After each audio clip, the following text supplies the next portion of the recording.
그러면 야곱이라는 사람 한번 떠올려 보세요. 야곱 평생 뭔가 꽉 붙들고 산 사람이에요. 태어날 때도 자기 형 에서의 발 뒤꿈치 붙들고, 그래서 이름도 야곱 아닙니까? 장자권도 붙들고 축복도 붙들고 사랑도 붙들고 재산도 붙들고 붙들고 산 사람입니다. 이 야곱의 인생에 맨 마지막으로 붙든 게 있습니다. 그 맨 마지막으로 붙든 것이 요셉입니다. 요셉, 라헬이 낳은 아들이죠. 이 라헬은 야곱에게 아주 한결같은 사랑입니다. 하여튼 레아도 있고 또 실바에게로부터 낳은 자식도 있고 그랬지만 오직 하나 사랑은 라헬뿐이었습니다. 근데 문제는 라헬이 요셉의 동생 나타가 죽어버립니다.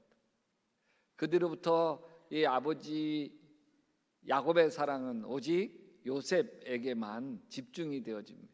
요셉만 붙들고 요셉이 행복이고 그렇습니다. 왜냐하면 이 죽은 라헬의 그 흔적과 같은 존재, 이것이 요셉이었기 때문입니다. 야곱은 그 마음을 어쩌지 못해서 요셉에게 한 옷을 지어 입혔습니다. 같이 한번 읽어볼까요? 이스라엘은 그 늙음하게 요셉을 얻었으므로 다른 아들들보다 요셉을 더 사랑하여서 그에게 화려한 옷을 지어 입혔다. 채색 옷을 지어 입힌 거. 이건 단순한 옷이, 그냥 옷이 아니에요. 이건 선언이죠, 선언. 너 특별해, 너 달라, 넌 고생하지 않아도 돼라는 거예요. 야곱의 사랑이 실과 바늘로 채색 옷을 만들어서 요셉의 몸에 걸쳐 놓은 것입니다. 여러분, 우리도 비슷하지 않나요? 우리 자녀들에게 어떤 채색 옷을 입혀주고 있지 않습니까?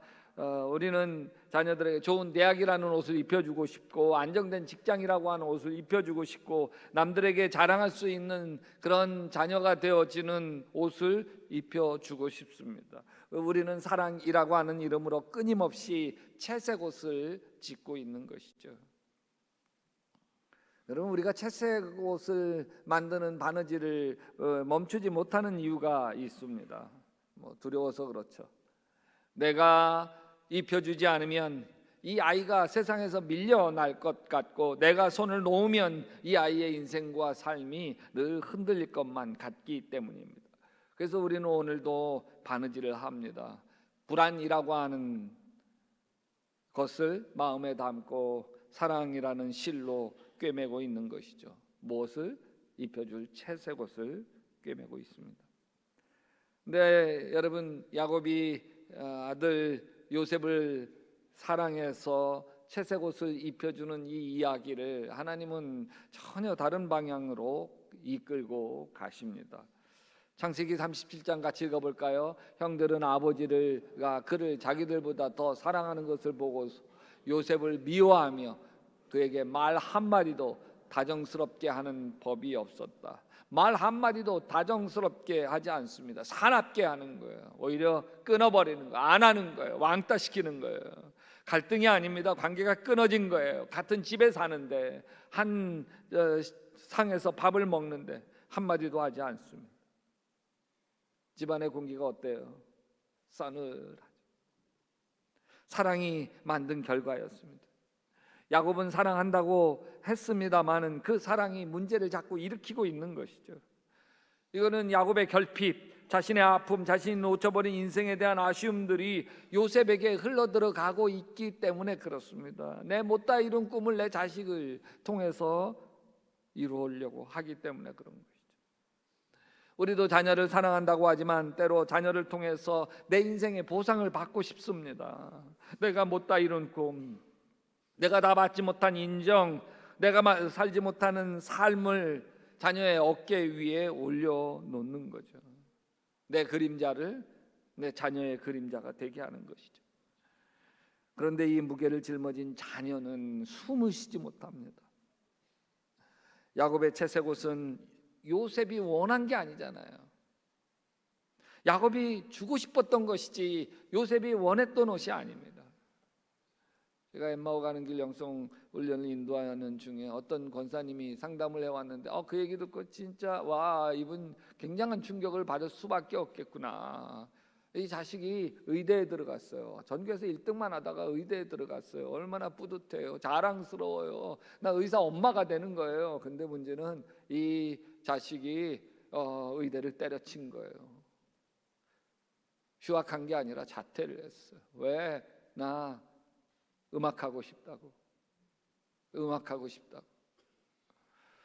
그러면서 아니 나는 가난해서 공부를 못했어요. 할 기회가 없었어요. 하고 싶었지만 사정이 안 돼서. 그래서 내가 없는 살림 있는 살림해서 자식들 막 비싸다는 과외도 뭐고 다 시켜주면서 뒷바라지 해가지고서 그렇게 들어간 의대인데 이거를 그만두겠다는 거예요. 아무리 사정하고 매달리고 우격다짐하고 너 그러면 나 엄마 죽는다 얘기해도 이 아들 고집을 내가 꺾을 수가 없어요. 꺾을 수. 자식이 음악을 언제부터 그렇게 좋아했어요? 곰곰이 생각하더니 중학교 때요. 기타를 들고 살더라고요. 그래서 공부해야 된다고, 너 공부해야 된다고, 너는 공부해야 된다고 그 기타를 치워버렸어요. 뺏어버렸어요. 여러분, 상담이 끝날 무렵 그 권사님 눈에는 눈물이 맺혔습니다. 제가 아들을 사랑한 게 아니라 내 꿈, 내 소원을 자식에게 강요한 거였군요.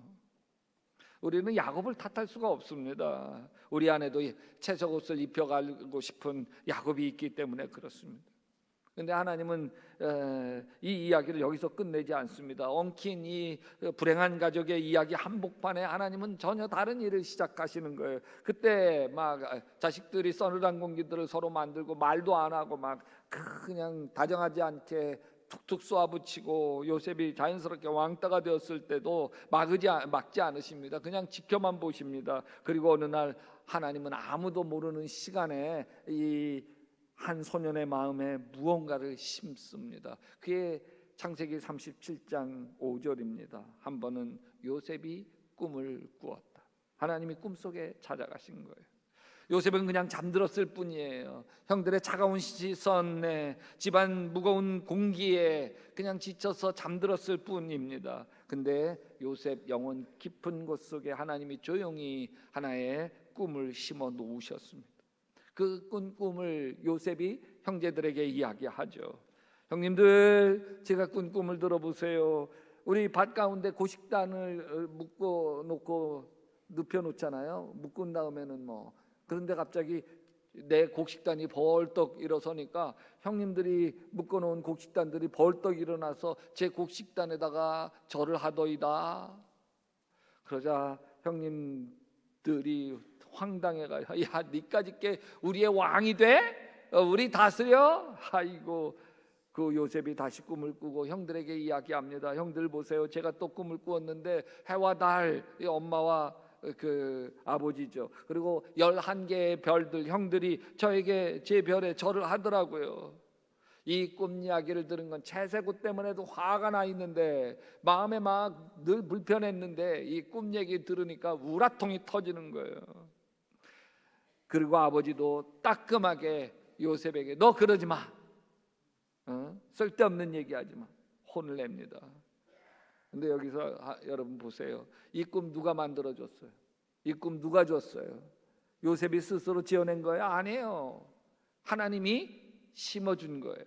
누구에게? 요셉에게.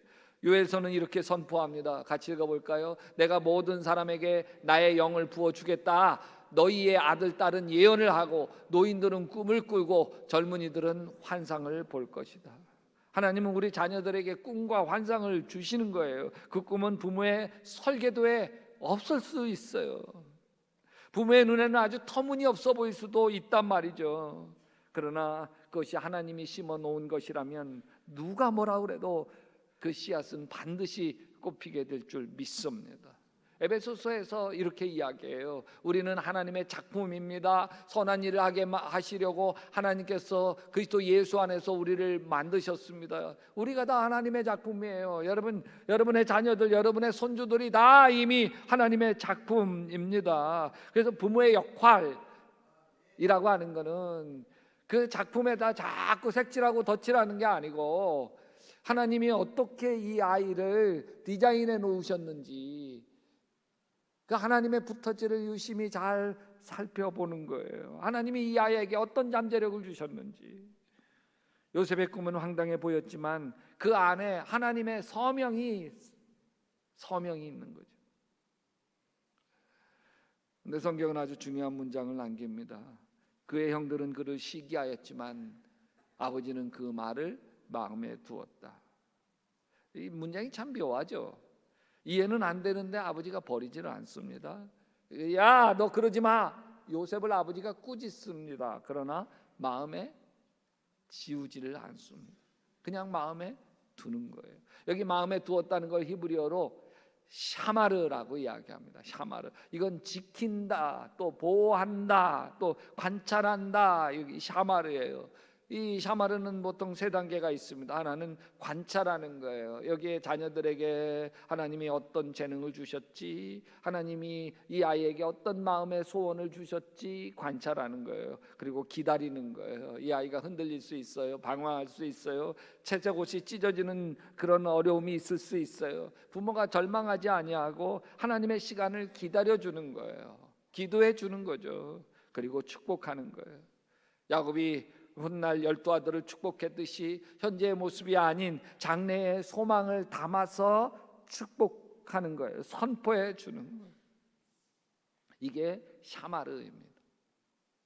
여러분, 자녀가 손주가 이해되어지지 않는 행동을 할 때 비난하는 대신 속으로 이렇게 선포해 보세요. 나는 너를 다 알지 못하지만 너를 만드신 하나님은 너를 향한 완벽한 계획을 가지고 있다. 아멘. 나는 그 하나님을 믿는다. 이게 바로 야곱이 했던 샤마르, 하나님의 가능성을 지켜내는 기도입니다. 목자가 양떼를 지키는 것처럼, 파수꾼이 밤새 성벽을 순찰하는 것처럼 야곱은 아들이 꾼 그 황당한 꿈을 혼자 마음속에 품고 있었습니다. 꾸짖었지만 간직하고 있었습니다. 이해하지 못했지만 품고 있었습니다. 우리가 자녀를 다 이해해야 기도하는 것이 아닙니다. 자녀의 길이 납득되어야 자녀들에게 박수 쳐줄 수 있는 게 아닙니다. 이해되지 않아도 불안해도 내 아이의 배후에 하나님이 계시지 믿고, 아멘, 그 가능성을 기도로 지켜내는 거, 이게 간직함, 샤마르입니다. 근데 여러분, 여기서 잠깐 여러분들에게 나누고 싶은 건 요셉이 특별히 신령한 건가요? 요셉이 특별히 하나님을 사랑했나요? 요셉이 특별히 신실한 하나님의 일꾼인가요? 아니에요. 평범해요. 여러분, 우리 자녀들이 믿음이 좋아서 아니에요. 평범해요. 다만 여러분, 여기 야곱이 축복하는 아들입니다.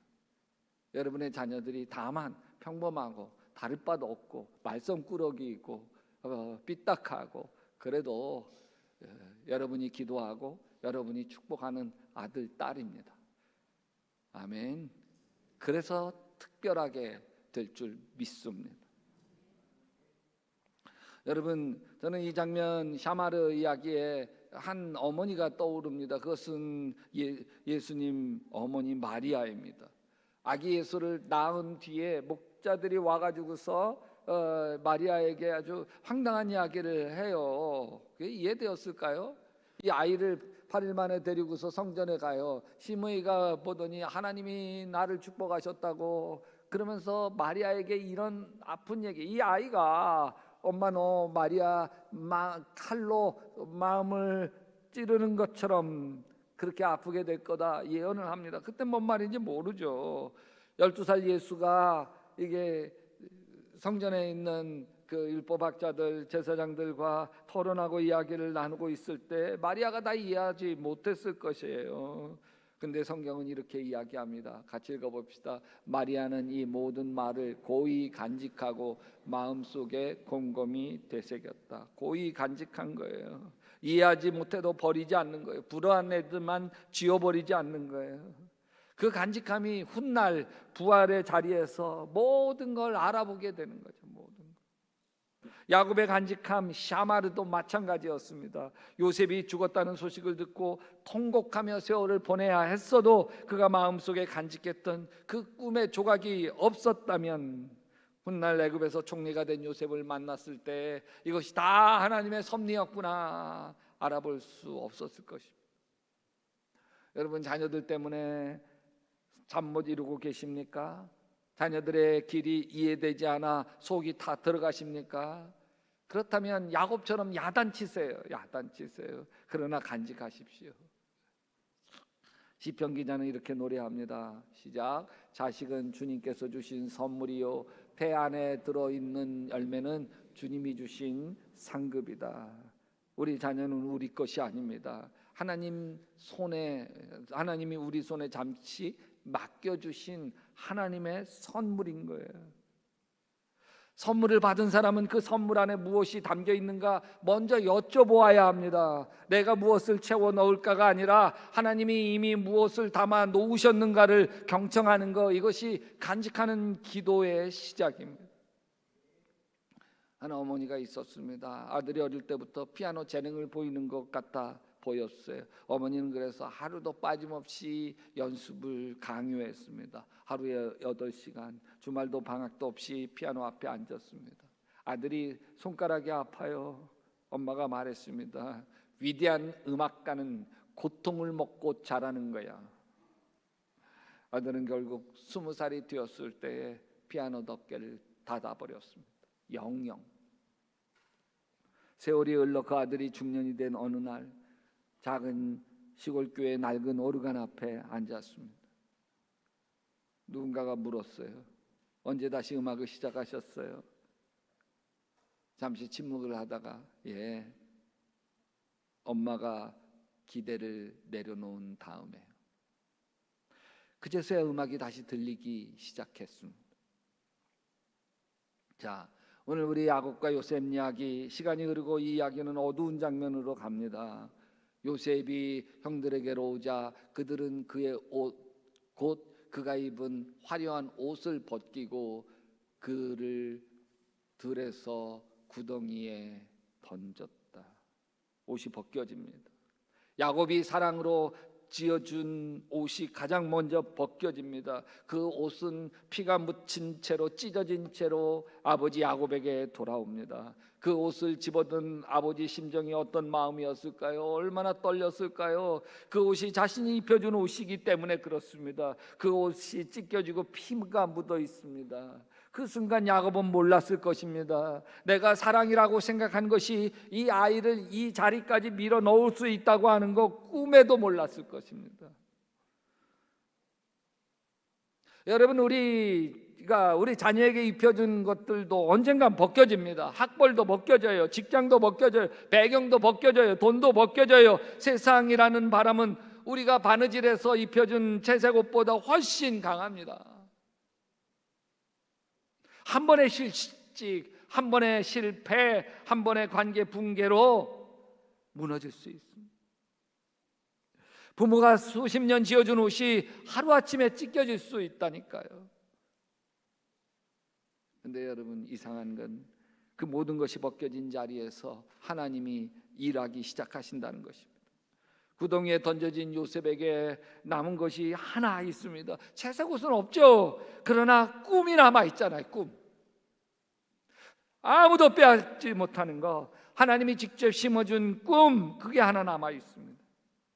여러분, 하나님이 바벨론 포로들에게 절망의 한복판에서 이렇게 말씀하셨습니다. 같이 읽어봅시다. 내가 너희를 두고 계획하고 있는 일들은 재앙이 아니라 번영이다. 너희에게 미래에 대한 희망을 주려는 것이다. 나 주의 말이다. 구덩이 속 요셉에게도 이 말씀이 유효합니다. 하나님의 계획은 야곱의 채찍 옷보다 훨씬 더 크고 더 깊었습니다. 야곱이 입힌 옷은 요셉을 12아들 중에 하나의 특별한 아들로 만들었지만 하나님이 심어준 꿈은 요셉을 온 민족을 살리는 자로 빚어냈습니다. 여러분, 이 장면에서 우리가 한 분을 떠올려야만 합니다. 사람들이 옷을 벗기고 조롱하며 버려두었던 한 분을 마음에 떠올려야 합니다. 그분이 예수 그리스도입니다. 예수님도 벗겨졌습니다. 십자가 위에서 군인들은 그분의 옷을 찢어서 나누어 가졌고 사람들은 비웃었습니다. 아무도 남지 않는 자리, 모든 것이 다 벗겨진 자리. 그러나 하나님 바로 그 자리에서 구원을 시작하셨습니다. 빈 무덤으로 부활로 새 창조로 하나님이 일하셨습니다.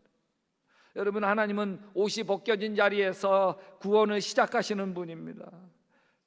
그러니 우리가 지금 내 자녀들이 구덩이에 앉아 있다면, 채색 옷이 찢겨진 채로 돌아왔다면 그 자리가 끝이 아닐 수 있습니다. 시작일 수 있는 거죠. 시작. 로마서는 이렇게 이야기합니다. 따라서 합시다. 우리가 알거니와 하나님을 사랑하는 자, 곧 그 뜻대로 부르심을 입은 자들에게는 모든 것이 합력하여 선을 이루느니라. 모든 것이 합력하여, 여기에는 모든 것 속에는 이 야곱의 편애도 있어요. 모든 것에는 형들의 시기도 있단 말이에요. 그 모든 곳에는 구덩이도 있어요. 피부든 찢겨진 옷도 그 모든 것엔 포함되어 있습니다. 하나님은 우리의 실패한 사랑까지도 자료로 사용하시는 분이십니다. 그래서 하나님은 우리에게 조용히 묻고 계시는 거예요. 너 지금 뭐 붙들고 있니? 뭐? 그리고 묻는 거예요. 너 그것조차도 내려놔라.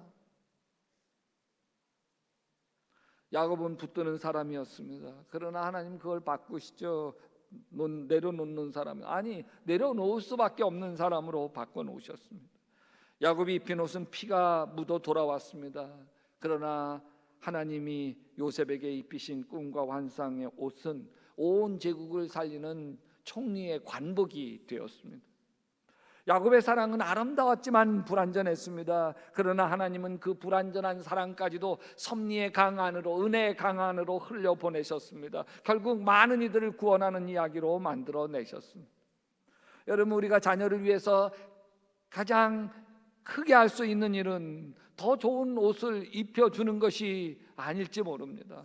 우리 손에 쥔 바늘과 실을 내려놓는 것입니다. 그리고 이렇게 기도하는 것입니다. 하나님, 제가 입히지 않겠습니다. 하나님이 입혀 주시옵소서. 이때 조용히 눈에 보이지 않는 곳에서 하나님은 일하시기 시작합니다. 한 사람의 인생, 우리 자녀의 인생, 손주의 인생을 다시 짜기 시작하실 것입니다. 우리는 그 하나님을 믿습니다. 여러분, 야곱이 입힌 채색 옷은 찢어졌지만 하나님은 요셉에게 임마누엘의 옷을 입혀주셨습니다. 감옥에서도, 노예 시장에서도 그 옷은 벗겨지지 않았습니다. 여러분, 우리 자녀들에게 기도의 옷을 입혀주시기를 주님의 이름으로 축원합니다. 무슨 옷? 기도의 옷을 입혀주십시오. 여러분, 하나님의 이름으로 축복의 옷을 입혀주시기 바랍니다. 칭찬과 격려와 축복의 옷. 하나님이 너 사랑하셔. 하나님이 너와 함께 하셔. 너를 잘되게 하실 거야. 너를 붙들어 주실 거야. 너 혼자가 아니야. 결국 그 옷이 모든 우리 자녀들이 겪어야 할 인생의 고난과 시련을 이겨내고 끝내 하나님의 축복을 완성하게 될 줄 믿습니다. 왜냐하면 우리가 했던 기도가 우리 자녀들의 전신갑주가 될 것이기 때문입니다.